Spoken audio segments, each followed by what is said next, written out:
Welcome back to the channel. Back in 2D6 Dungeon after a bit of a break. I had some technical difficulties with the last episode, so we're going to recap it here. We're standing here at the zombie that we killed in the previous episode. After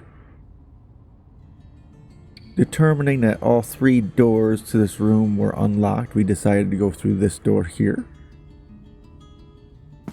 And we entered into this room, which had a coffin inside of a wooden fence. We opened the fence up and found a compartment that was empty, full of dust. We determined that this door was locked, and its level of lock was 11, I believe. And we didn't want to use our lock picks because this door was unlocked. So we went this way. In here, we had a place to worship Miratini.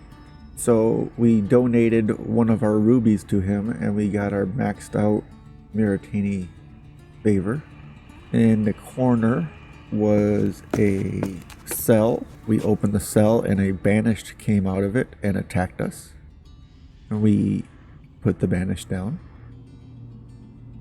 And then we went this way into a little hallway. We continued straight, I believe. Yes.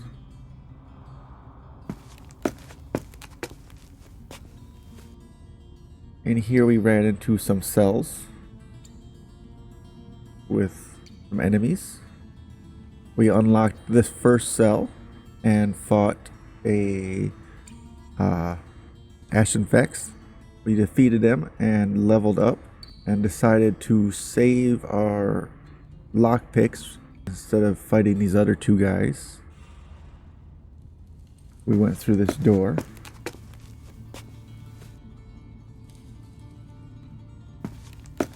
And we fought an undead bear. The undead bear had damaged our metal bracers, so those are ineffective until we get them repaired.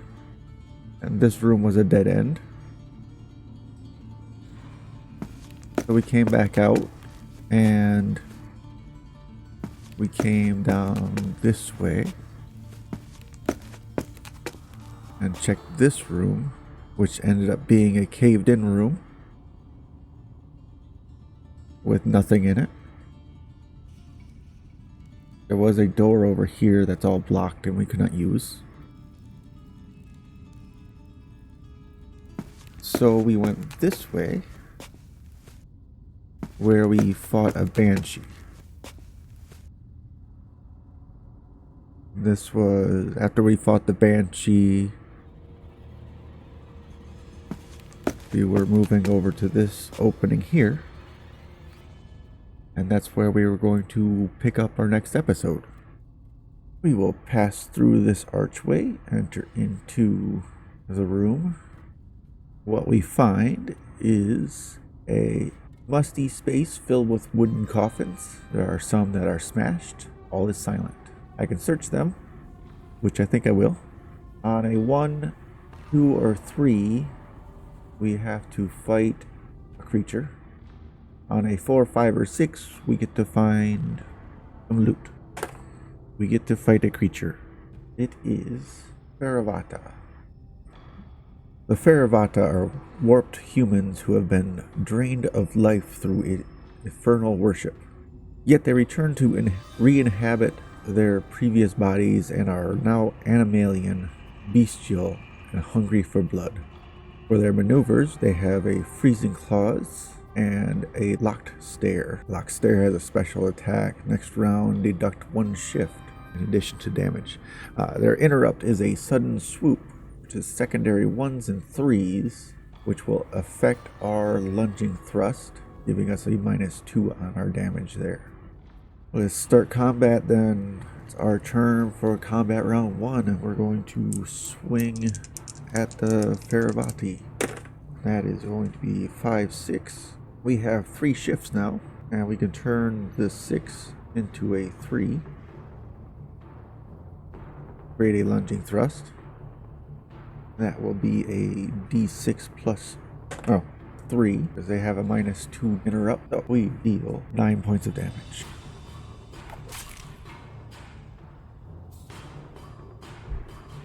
Bringing it down to 12 health. And then we'll go to its turn. And it shall swing at us with a 2 and a 3.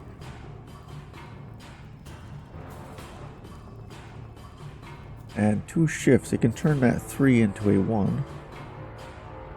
Create a freezing claw. And our leather breastplate will subtract 1 from that, making it a D6.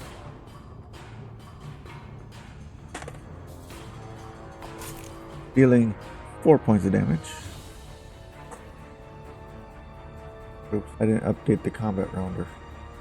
That was combat round 1. We're going to combat round 2. Now we have combat round marker, right? Pop a combat round 2 for our turn here. Swinging at the Faraviata with a 6 and a 3. With 1 shift, we could turn either way. We can either make a lunging thrust or a heavy slash. It doesn't matter, either one. I do believe we're going to continue with a lunging thrust. A 5-3. It gives us 1 extra point of damage potential. D6 plus 3. That is going to be 5 points of damage, bringing it down to 7 health. Faraviata's turn on round 2 here. Attack us with a 6 and a 4, and 2 shifts. Cannot turn a 6-4 into any kind of maneuver for the Faraviata. Our turn, combat round 3. Swinging at the Faraviata with a 3 and a 1.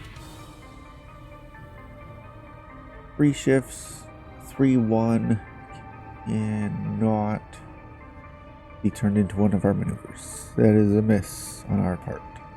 Over to the Faraviata's turn.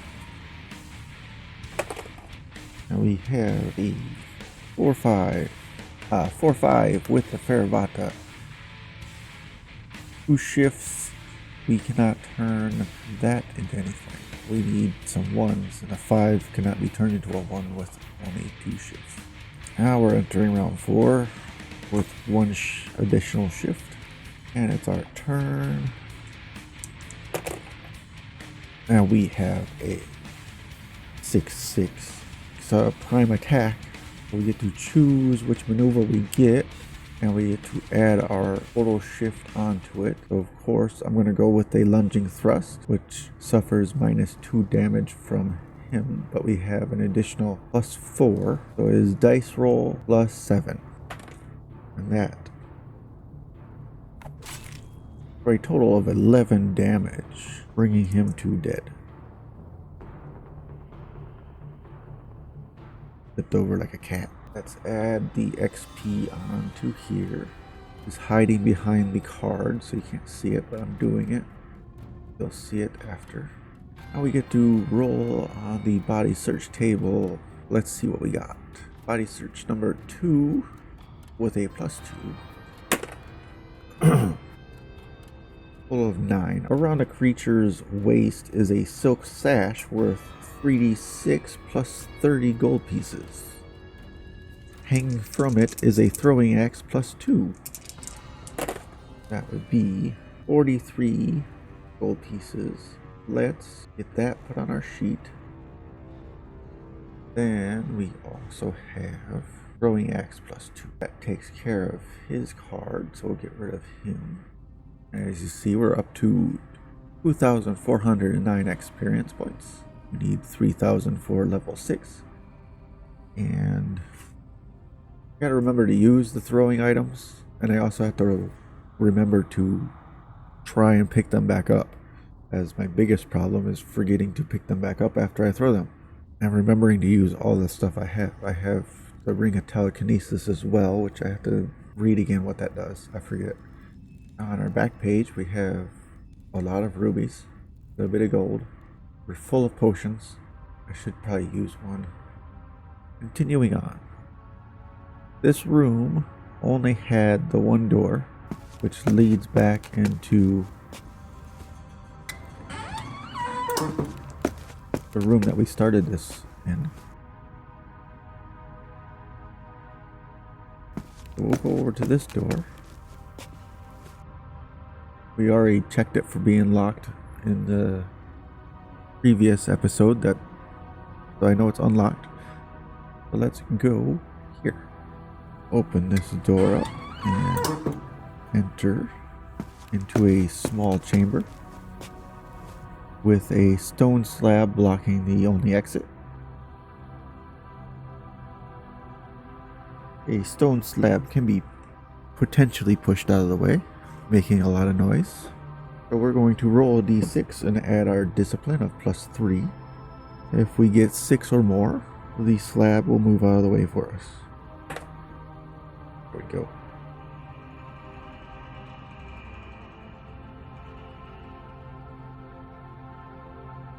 The slab crashes down to the ground, allowing us to pass through the archway. But first, with making noise, we take 2d6 and add our discipline +3. If we have an 8 or higher, the pushing of the stone slab did not draw any attention. Oh, that's good. We'll pass through the archway, enter into a room. The space is full of black smoke. From within you hear a low moaning noise, but can't see it. Must fight a mummy inside the darkness. Roll a d6 and a 1, 2, 3, or 4. The mummy does 4 points of damage on its first hit. So the mummy's gonna come over, strike us in the dark. That brings us down to 32 health. I'm going to update our health points up here.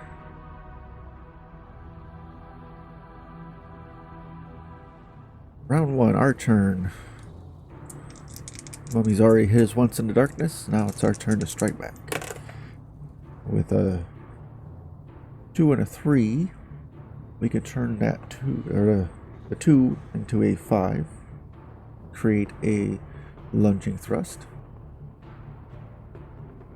which the mummy does not have an interrupt to worry about with that one. So we deal 9 points of damage, bringing the mummy down to 6 health. And the mummy's turn here in the darkness. With a 6 and a 4, 2 shifts, we cannot turn the 4 into a 1, make a body barrel, so the mummy misses on that attack. Round 2, and it's our turn to swing at the mummy.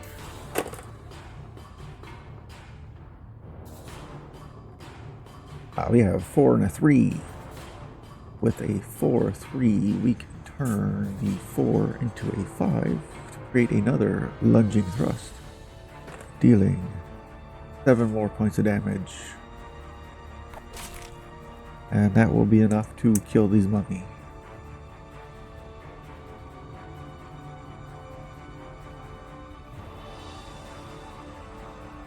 Quick and simple. So XP, we have 90 points.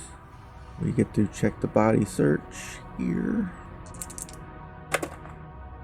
He also has a silk sash hanging from his waist with another throwing X +2.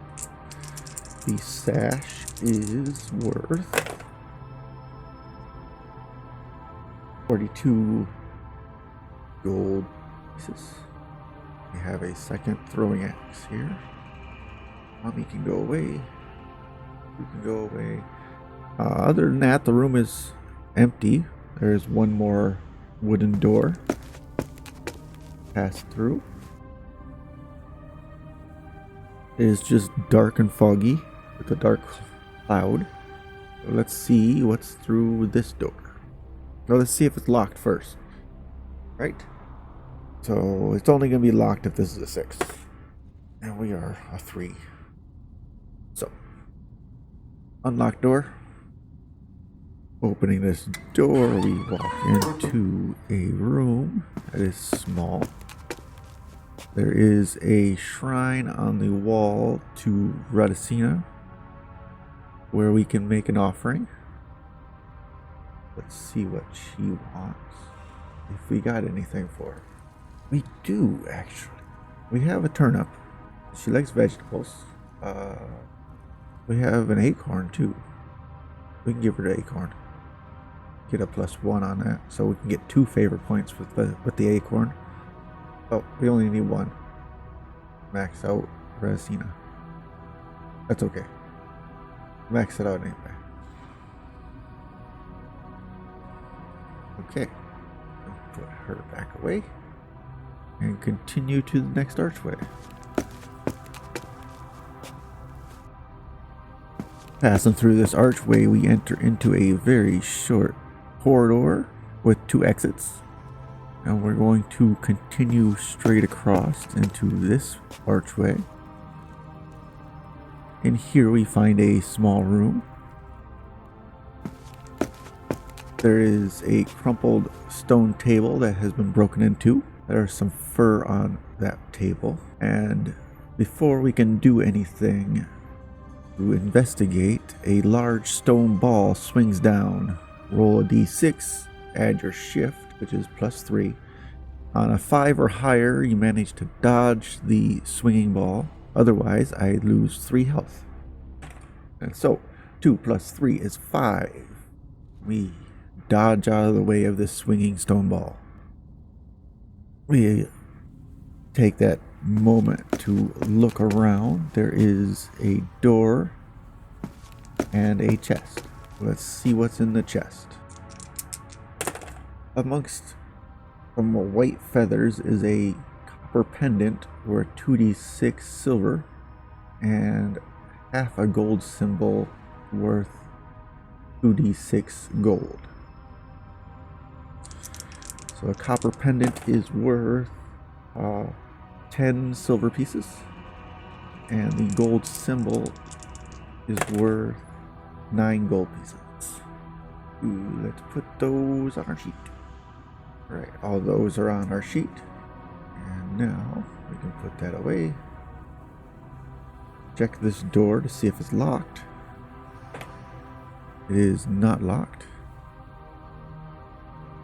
Opening this door, we're going to enter into a room that is bound full of bodies. Lines of bound, mummified bodies fill the space as if a series of tombs have been emptied here. I can search the bodies. Let me get a body search, but a patrol is going to come when I do so.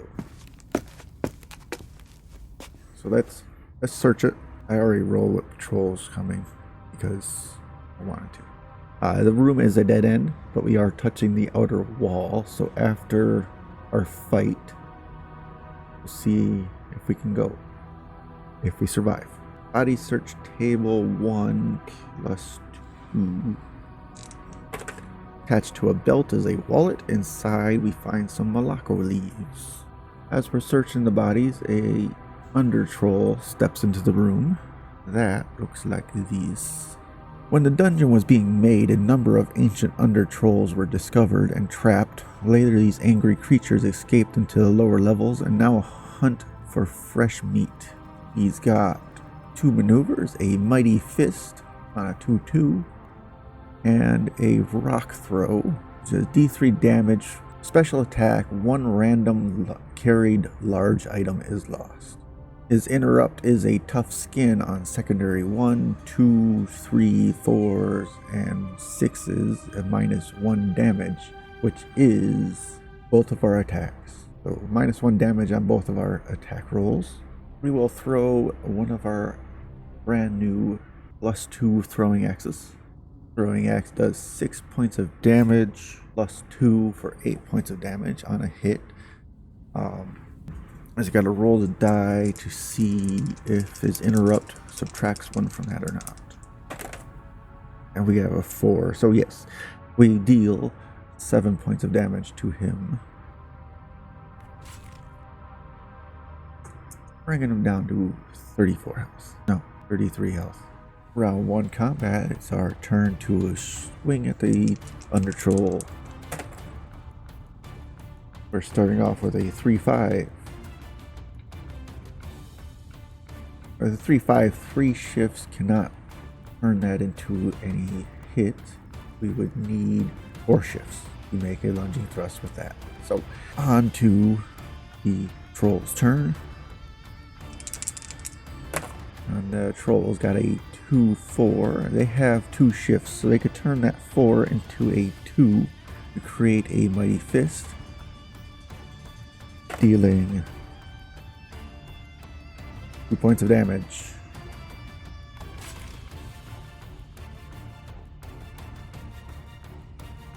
Round 2, our turn here. Let's go. Damn it. Actually, no, there is no actually. With a 1-3, we are unable to make a swing of any sort. Back to the Troll's turn for round 2. Capable of shifting that 3 into a 2 to make another Mighty Fist. This time dealing 6 points of damage.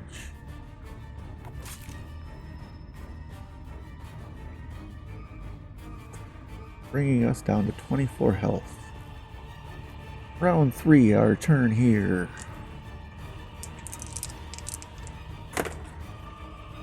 So, 1-6 is not capable of being a hit.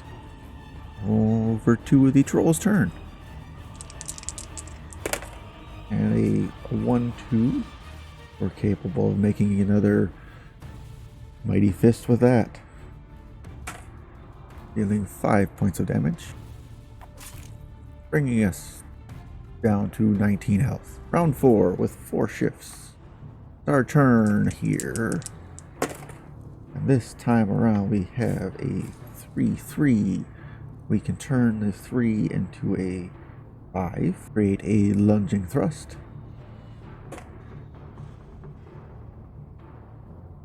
And with that thrust we do 9 points of damage. Bringing him down to 24 health.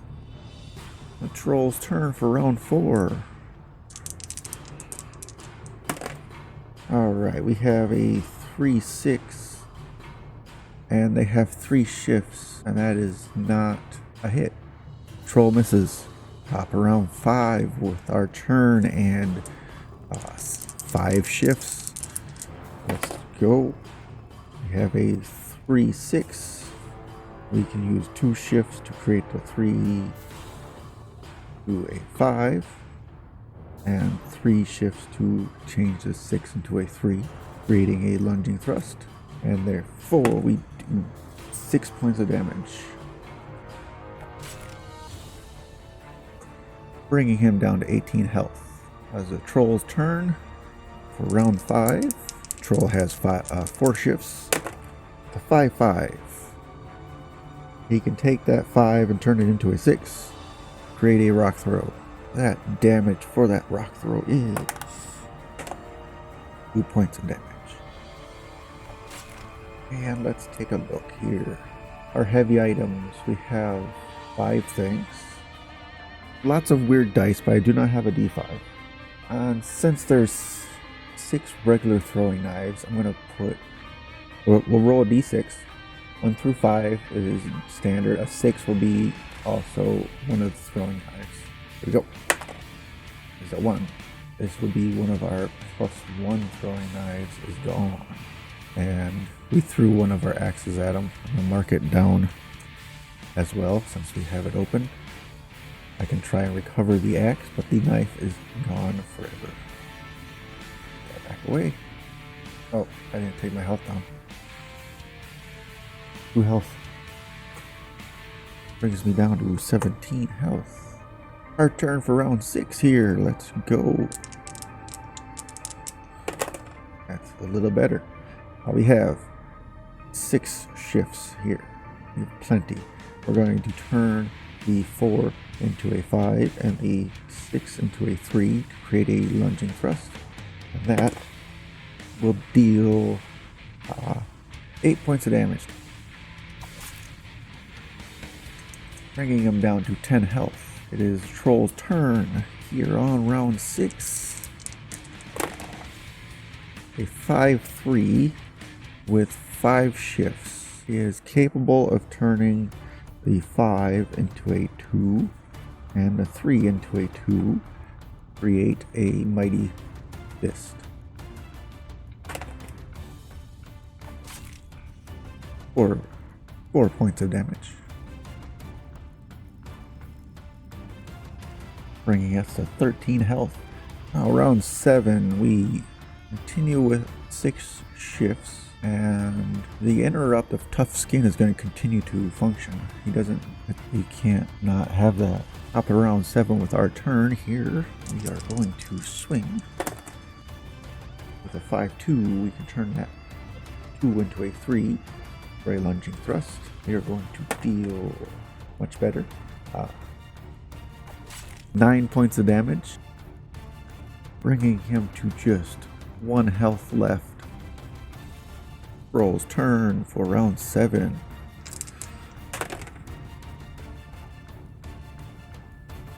Primary is always red. You can turn the 1 into a 2 and the 6 into a 2. For another mighty fist, dealing 4 points of damage.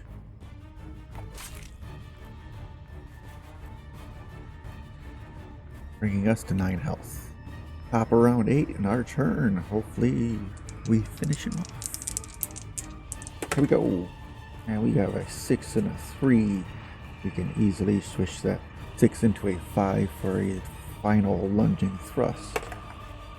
And I was not subtracting 1 point of damage from any of his attacks, but we're okay. This last blow is going to kill him. Even if I had done it correctly all the way through, we still would have been at around 8. With this final attack, we deal 11 points of damage, taking his 1 to beyond dead, and he falls over. We get to check his body search. Bag type. Okay. Troll has 2 bags on him. Bag 1 and bag 2, both at a +3. We will use 2 black die and 2 red die. Red die will be bag 1 and black ones will be bag 2.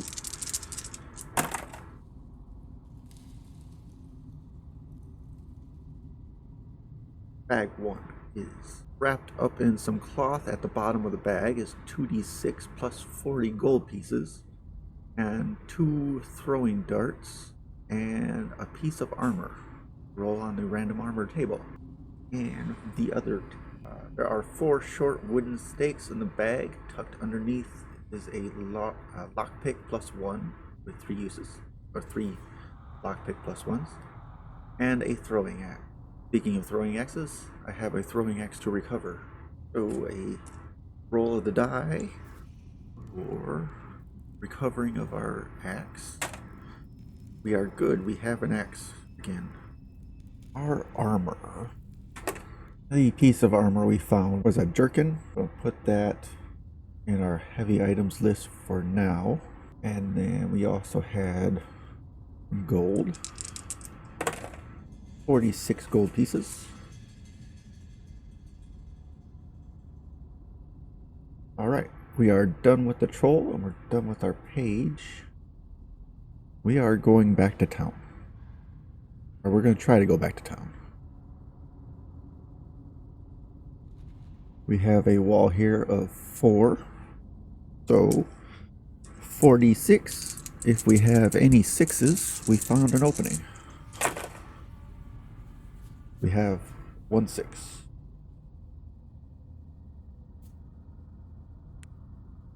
We have our opening to town, and I think that will be where we end this episode. We'll put the opening here. That'll be our pathway home. Back to town, and then climb up there, go to town, take care of all the town stuff, and return. We'll do town next episode, and then move on back into here after. So thanks for watching till the end, and shouldn't be such a long wait for the next video. Thank you. Have a good day.